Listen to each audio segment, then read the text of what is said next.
सभी छात्रों को अनिल चक्रवर्ती का नमस्कार। मेरे प्रिय स्टूडेंट्स, अभी अभी आपने माध्यमिक शिक्षा मंडल द्वारा प्री बोर्ड में 4 सेट विज्ञान विषय के हल किए होंगे और एक बार मैं पुनः सेट बाय सेट आपको रिवीजन करवाना चाहता हूं।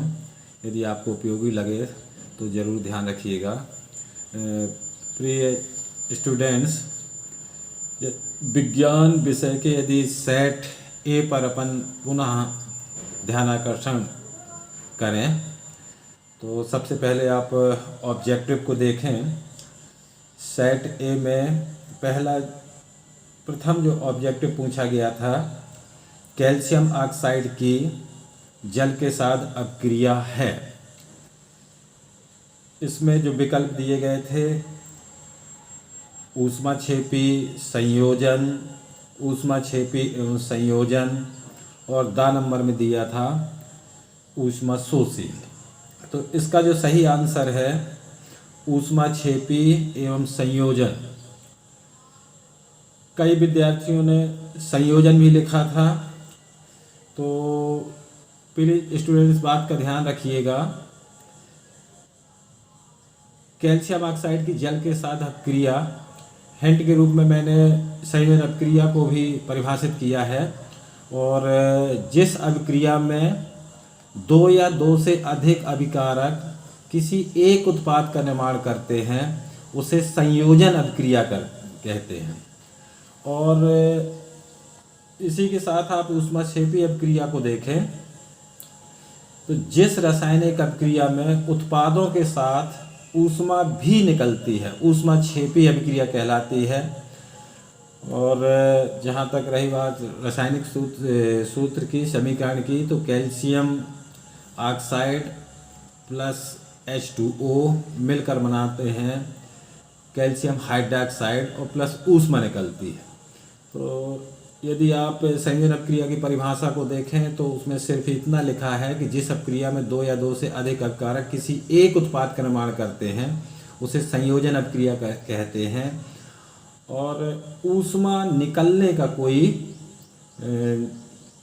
इसमें स्पष्ट उल्लेख नहीं किया है। तो इस प्रकार से यदि आपको क्वेश्चन आए, संयोजन भी लिखा मिले और ऊष्माक्षेपी एवं संयोजन लिखा मिले, तो इसमें सही आंसर आपको ऊष्माक्षेपी एवं संयोजन सही करना है। और यदि ऊष्माक्षेपी संयोजन लिखा ना मिले, सिर्फ संयोजन लिखा मिले, तो इस स्थिति में आपको संयोजन को सही करना है। तो इसका सही आंसर होगा ऊष्माक्षेपी एवं संयोजन। प्रिय स्टूडेंट्स, दूसरा विकल्प आपको दिया गया था चमकदार अधातु है, तो इसका सही आंसर है आयोडीन। बाकी सभी जितने विकल्प दिए हैं इसमें सल्फर, नाइट्रोजन, ऑक्सीजन, ये सभी गैस फॉर्म में रहते हैं। इसके बाद तीसरा जो विकल्प दिया था, वायु में ब्रक 1। इसके बाद आपको तीसरा जो विकल्प दिया था, मनुष्य में ब्रक एक तंत्र का भाग है जो संबंधित है, तो इसका सही आंसर है उत्सर्जन। चौथा विकल्प, मानव में मादा जनन तंत्र का भाग नहीं है, तो इसका सही आंसर है शुक्रवाहिका। इसके बाद जो पांचवा विकल्प था, मनुष्य में लिंग गुणसूत्रों की संख्या होती है, तो इसका सही आंसर है 1 जोड़ी। और इसके लिए मैं बता दूं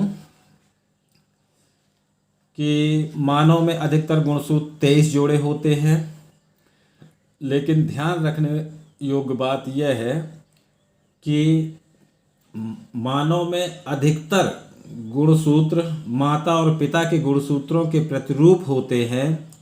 इनकी संख्या 22 जोड़े है, परंतु एक युग्म जिसे लिंग गुणसूत्र कहते हैं सदा पूर्ण जोड़े में नहीं होते। स्त्री में पूर्ण युग्म होता है जिसे दोनों एक्स एक्स कहलाते हैं, तथा पुरुष में यह जोड़ा परिपूर्ण जोड़ा नहीं होता है और एक्स वाई गुणसूत्र कहते हैं। ध्यान रखिएगा कि मानव में लिंग निर्धारण अंतिम जोड़ा एक्स मादा में एक्स एक्स और एक्स वाई द्वारा निर्धारण होता है। इसके बाद ऐसा भी क्वेश्चन आ सकता है आपको कि मानव में टोटल गुणसूत्र की संख्या कितनी होती है। तो इसका आंसर यदि ऐसा कुछ घुमा के दिया जाए तो इसका आंसर आप करेंगे कि 23 दूना 46। इसके बाद जो छठवां आपको विकल्प दिया गया था तो वो है किसी दर्पण से हाथ चाहे कितनी ही दूरी पर खड़े हों, आपका प्रतिबिंब सदैव सीधा प्रतीत होता है, संभवतः दर्पण है। तो इसका आंसर है या तो समतल अथवा उत्तल। इसके बाद 7वां जो आपको विकल्प आया था एम्पियर का मान होता है, तो इसका आंसर है 1 कूलॉम ऑब्लिक 1 सेकेंड। और हिंट के लिए बता दूं मैं, 1 एम्पियर की जो परिभाषा होती है, जब किसी परिपथ में 1 सेकेंड में 1 कूलॉम आवेश का प्रवाह होता है तो परिपथ में बहने वाली धारा का मान 1 एम्पियर होगा।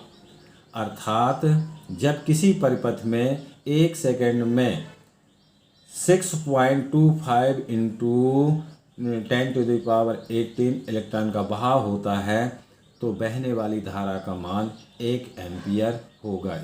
इसको ध्यान रखेंगे आप। और अगला जो विकल्प है 8वें नंबर का, वो दिया था विद्युत धारा उत्पन्न करने की युक्ति को कहते हैं, तो इसका सही आंसर है जनित्र। इसके बाद आपको रिक्त स्थान आए हुए थे और पहला जो रिक्त स्थान है संगमरमर का रासायनिक सूत्र, फिर खाली स्थान है, तो इसका जो आंसर है कैल्शियम कार्बोनेट, जिसका सूत्र है CaCO3। दूसरा जो रिक्त स्थान खाली स्थान आया था अयस्क में उपस्थित मिट्टी, रेत, अशुद्धियाँ खाली स्थान कहलाती हैं, तो सही आंसर है गैंग या फिर बोलेंगे अधात्री। तीसरा खाली स्थान हार्मोन के संश्लेषण के लिए आयोडीन अनिवार्य है, इसका आंसर है थायरॉक्सिन। चौथा जो खाली स्थान आया था, जब पुष्प में पुंकेसर एवं स्त्री केसर दोनों उपस्थित होते हैं तो उन्हें खाली स्थान पुष्प कहते हैं, आंसर है उभयलिंगी। इसके बाद 5वां जो खाली स्थान आया था, किसी गोली दर्पण की फोकस दूरी उसकी वक्र त्रिज्या की खाली स्थान होती है, तो इसका सही आंसर है आधी। 6वां जो खाली स्थान आया था, जब कोई प्रकाश किरण सघन से विरल माध्यम में प्रवेश करती है तो वह खाली स्थान से दूर हट जाती है, तो इसका आंसर है अभिलंब। 7वां जो रिक्त स्थान था, किसी विद्युत धारा के सतत तथा बंद पथ को खाली स्थान कहते हैं, आंसर है विद्युत परिपथ। इसके बाद आपको सही जोड़ियाँ आई थी सेट ए में, तो मैंने सही जोड़ियाँ बनाई हैं। श्रिका के लिए है एथेनोइक अम्ल, पारा अमलगम, केंद्रीय तंत्रिका तंत्र मस्तिष्क एवं मेरुरज्जु, अलैंगिक प्रजनन, कायिक प्रवर्धन, वंशागत लक्षण, जुड़े कर्णपाली, और इसके बाद प्रकाश प्रकीर्णन। तो प्रकाश प्रकीर्णन में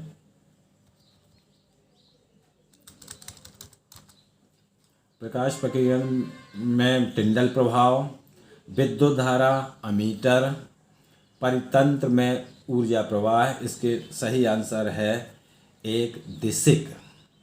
इसके बाद आपको प्रश्न नंबर 4 में एक शब्द या एक वाक्य में उत्तर देना था। तो इसका जो पहला प्रश्न है, एक वाक्य में उत्तर के लिए CaOCl2 का प्रचलित नाम क्या है? CaOCl2 का प्रचलित नाम क्या है? इसका सही आंसर है ब्लीचिंग पाउडर या विरंजक चूर्ण। CaOCl2 को ब्लीचिंग पाउडर बोलते हैं और या कि विरंजक चूर्ण बोलते हैं। दूसरा प्रश्न आया था, पौधे में प्रकाश के अवशोषण के लिए कौन सा वर्णक उत्तरदायी है? इसका सही आंसर है क्लोरोफिल। यहाँ पे एक बात और अब ध्यान रखना है आपको कि पौधों में प्रकाश संश्लेषण संबंधित एक न एक प्रश्न अवश्य बोर्ड परीक्षा में पूछा जाता है। तो यहाँ पर आपको प्रकाश संश्लेषण की अभिक्रिया का जो रासायनिक सूत्र है उसको ज़रूर याद कर लेना है। वो आपके लिए 3 से 4 नंबर का कहीं ना कहीं पेपर में अवश्य पूछा जाएगा। इसलिए पूर्ण रूप से ये 1 नंबर का ना मान के 4 नंबर के हिसाब से आप तैयारी करें और रासायनिक क्रिया अवश्य याद करें। अगला जो क्वेश्चन पूछा गया था, केंद्रीय तंत्रिका तंत्र की संरचनात्मक इकाई क्या है? तो इसका सही आंसर है न्यूरॉन। नेक्स्ट क्वेश्चन, डीएनए का पूरा नाम लिखिए, ऐसा पूछा गया था। तो डीएनए का पूरा नाम होता है डीऑक्सीराइबो न्यूक्लिक एसिड। अगला क्वेश्चन, लेंस की क्षमता का एसआई मात्रक क्या है? तो इसका सही आंसर है डाईऑप्टर। नेक्स्ट क्वेश्चन, समान दृष्टि के व्यक्ति के लिए हुए स्पष्ट दर्शन की अल्पमत की दूरी कितनी होती है? आंसर इसका है 25 सेंटीमीटर। और 7वें नंबर का प्रश्न पूछा था, विद्युत चुंबकीय प्रेरण की खोज किसने की? आंसर है माइकल फैराडे। मेरे प्रिय स्टूडेंट्स, इसी तरह से मैं सेट बाय सेट आपको क्वेश्चनों का हल कोशिश करूंगा कि आप तक पहुंचा सकूं, ताकि आप आने वाली परीक्षा में अच्छी तैयारी कर सकें और सफल हो सकें। और धन्यवाद।